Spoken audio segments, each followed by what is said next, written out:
नमस्कार. श्री स्वामी समर्थ. आपल्याला आता स्वामी महाराजांचे प्रकट दिवस येत आहे. आपल्याला स्वामी महाराजांच्या प्रकट दिनानिमित्त आपल्याला काय सेवा करायची, 28 फेब्रुवारी ते 20 मार्च पर्यंत आपल्याला काय सेवा करायची ते बघूया. आपल्या नशिबात नसलेले सुद्धा तुम्हाला स्वामी देतील. तर आपल्याला काय काय सेवा करायची ते जाणून घेऊया.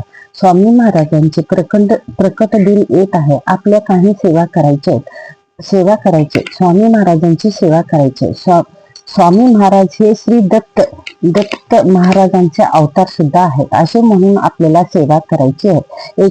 आपल्याला सेवा करायची आहे 28 फेब्रुवारी ते 20 मार्च पर्यंत आपल्याला हे 21 दिवसामध्ये आपल्याला स्वामी महाराजांची सेवा करायची आहे. तसेच त्यांचे फळ तुम्हाला मिळून जाईल. म्हणजे तुम्ही जे पण महाराजांची सेवा मनापासून कराल ते तुम्हाला तुमचे फळ मिळून जाईल. बघा, तुम्हाला काय मागायची गरजच नाही स्वामींसमोर. ते स्वामी स्वतःहून समोरून देतील. न मागता सगळं काही देतील. आपण कोणती सेवा करायची आहे, आपल्याला स्वामी सारामृत हे पठण करायचे आहे. ते तुम्ही दररोज 3 अध्याय जरी केला तरी चालेल. हे अध्याय तुम्ही दिवसभरामध्ये कधीही केले तरी चालतंय. फक्त हे 12 ते 12:30च्या मध्ये आपल्याला करायची नाही. म्हणजे दिवसभरातून तुम्ही आता सकाळी बसला तर 11-12च्या हात आपल्याला करून घ्यायचं. त्यानंतर 12 ते 12:30 पर्यंत आपल्याला ही सेवा करायची नाही. कारण की ही वेळ दत्त महाराजांच्या दीक्षेची असते. म्हणून त्यावेळी पठण करू नका. तुम्ही हे 3 अध्याय संध्याकाळी केले तरी चालेल. स्वामी समर्थ महाराजांचे सारामृत पठण केल्याने आपल्या जीवनात काय चमत्कार घडेल हे तुम्हीच बघा आणि आपले आयुष्य सुद्धा बदलेल. महाराज काय देतील हे बघा. जर तुम्हाला जमत नसेल 21 दिवसाची पारायण करणे, सेवा करणे जमत नसेल तर मांसाहार चालत नाही. ह्या पारायणाला 21 दिवसाचे पारायण म्हणजे दररोज तुम्ही स्वामी सारामृतले पूर्ण ग्रंथ वाचले तर ते एक पारायण झाले असे म्हणायचे. 21 दिवस करायची आहे ही सेवा. जर तुम्हाला नाही जमले तर तुम्ही दररोज 3 अध्याय सुद्धा वाचू शकतात. म्हणजे घरात कुणाच्या काही अडचणी येते, जर तसे असले तर तुम्ही दिवसातून 3 अध्याय जरी वाचले तर येते. स्वामी महाराजांचे तुम्ही 11 माळ जप करा. जर तुम्हाला तेही नाही जमले तर महाराज ही पण तुम्ही सेवा करू शकता. हे 1 गिलासात पाणी घ्या आणि त्यावरती हात ठेवा. म्हणजे तुम्हाला सारामृत पण नाही जमत असेल, कोणी जॉब असते, लहान मुलं बाळा असते, कोणाला नाही जमले तर आपल्याला काय करायचं, 1 गिलासात पाणी घ्यायचं, 11 वेळा तारक मंत्र म्हणायचंय. बघा, तुम्ही जे सेवा करून तुम्हाला महाराज काहीही कमी पडून देणार नाही. तुम्ही हे सेवा करून बघा. आपल्याला एक उदबत्ती लावायची, 1 गिलास पाणी घ्यायचे, त्यावरती आपला उजवा हात ठेवायचा आणि 11 वेळा आपल्याला तारक मंत्र म्हणायचं आहे. तुम्हाला महाराज काहीही कमी पडू देणार नाही. आपल्याही महाराजांची 21 दिवसाची सेवा म्हणजे उच्च कोटीची सेवा करायची आहे. महिलांना कळकळीची विनंती आहे की महाराजांची तुम्ही हे 21 दिवसाची सेवा करा. आता बघा, तुम्हाला काय म्हणले, महाराजांची आपल्याला जप करायचं आहे, 3 अध्याय आपल्याला पठण करायचं आहे. ते नाही झालं तर तुम्हाला तारक मंत्र म्हणायचं आहे. तसंच स्वामींच्या प्रकट दिनानिमित्त आपल्या बऱ्याचशा बायका हे गुरुचरित्र सुद्धा वाचन करतात. गुरुचरित्रातील तुम्ही हा 1 जरी अध्याय वाचला दररोज तरी तुम्हाला चालेल. तुम्हाला न मागता सगळं स्वामी महाराज देतील. बघा, आता तुम्हाला काय काय सेवा द्यायली मी.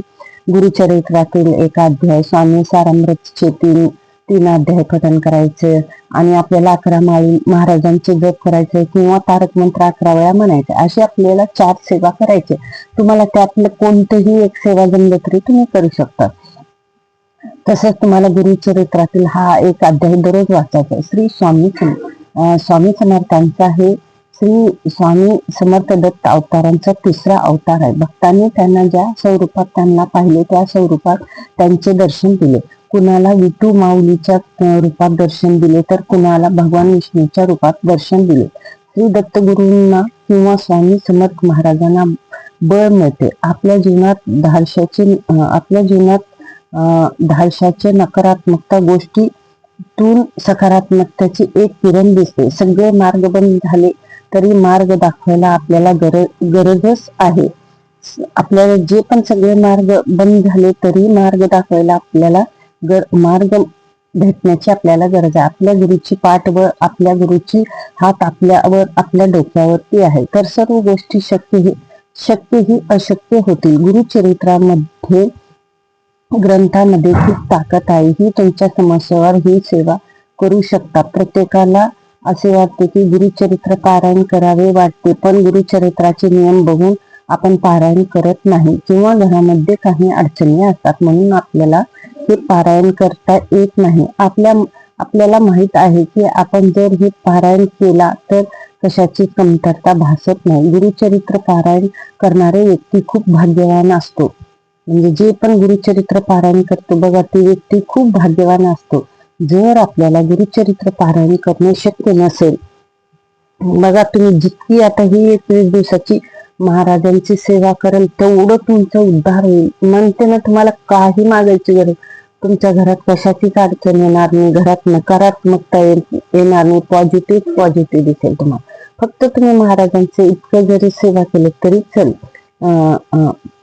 म्हणजे जमेल. तसंच तुम्हाला जर गुरुचरित्र करणे शक्य नसेल तर गुरुचरित्रातील हा एक अध्याय दररोज वाचायचा आहे. आपल्याला हे काय करायचंय, दररोज हा एक अध्याय वाचायचा आहे आपल्याला गुरुचरित्रात. तसंच आपल्याला 28 फेब्रुवारी ते 20 मार्च पर्यंत आपल्याला हा अध्याय वाचायचे आहे. हा अध्याय दररोज वाचायचे आहे. विश्वास ठेवून तुम्ही ही सेवा करा. तुमच्या घरात आर्थिक स्थिती खूप सुधरेल. सकाळी स्वच्छ होऊन स्वच्छ कपडे परिधान करायचे आहे आपल्याला आणि आपल्याला 18वा अध्याय वाचायचा आहे. महाराजांचं काय करायचंय, महाराजांचं आपल्याला काय करायचं आहे, 18वा अध्याय वाचायचा आहे आणि तुम्हाला एक माळ जप करायची आहे. महाराजांची काय करायचं, आपल्याला एक माळ जप करायचंय. काय तर श्री स्वामी समर्थ म्हणून आपल्याला एक माळ जप करायचे किंवा श्री दत्त महाराजांचे जप करायचे आहे. तुम्हाला स्वामी समर्थ महाराजांचे करा किंवा तुम्ही दत्त महाराजांचे तरी एक माळ जरी जप केले तरी चालेल. आणि मग तुम्हाला 18वा अध्याय वाचायचा आहे आणि तुमची मनोकामना बोलायची आहे. म्हणजे बघा, तुम्ही हे 18वा अध्याय जर तुम्ही 21 दिवस दररोज वाचलात तर तुम्हाला तुमची मनोकामना बोलून आपल्याला काय करायचं, हे 18वा अध्याय पठण करायचे आहे. तुम्ही दररोज जर नित्यनेमाने केला तर स्वामी महाराजांचा तुम्हाला कशाचीच कमी पडू देणार नाही. स्वामी महाराज हे कशाचीच कमी पडू देणार नाही. स्वामी महाराज ही आपली आई आहे. आपल्या लेकराला कशाचीच कमी पडू देणार नाही. आपल्या भक्तांच्या पाठीवर स्वामी महाराजांचा सारखं आपल्या डोक्यावरती हात आहे. बघा, तुम्ही काही सेवा करा, तुम्हाला स्वामी महाराज येतीलच, तुम्हाला दर्शन देतीलच. कशा ना कशा रूपात येऊन आपल्याला महाराज हे दर्शन देतीलच असं आहे. आपल्याला काय करायचं, कमी पडू देणार नाही. हा 18वा अध्याय वाचायचा, नंतर नैवेद्य अर्पण करा. म्हणजे महाराजांना तुम्ही घरात काही जरी करू दे, तुम्ही नैवेद्य अर्पण करा. काही नाही झालं तर आपल्याला दूध साखर ठेवा, खडी साखर ठेवा. आपल्याला जे दररोजचं नित्यनेमात स्वयंपाक होतंय ते आपल्याला काय करायचं, नैवेद्य दाखवायचंय व आरती करा. आणि अशी महाराजांची सेवा करून बघा. तुम्ही इतकी सेवाचे फळ आहेत. तुम्ही जेवढं मनाभावाने ही महाराजांची सेवा कराल तेवढं तुमच्या घरात सुख समृद्धी आणि शांती येईल. जेवढं तुमच्या घरात म्हणजे काही कामात अडचणी येत असतील ते पूर्ण काम तुमचे अडचणी मुक्त होतील असं आहे. जेवढं तुम्ही महाराजांची सेवा कराल तेवढं तुमच्या घरात पॉझिटिव्ह येईल. म्हणून आपल्याला काय करायचं, जे पण सेवा करायची महाराजांची ती विश्वासानं करा. जे पण तुम्हाला करायची इच्छा असेल, जेवढं जमेल तुम्ही तेवढं शक्य असेल तेवढं तुम्ही सेवा करू शकता. बघा, सेवा करून श्री स्वामी समर्थ.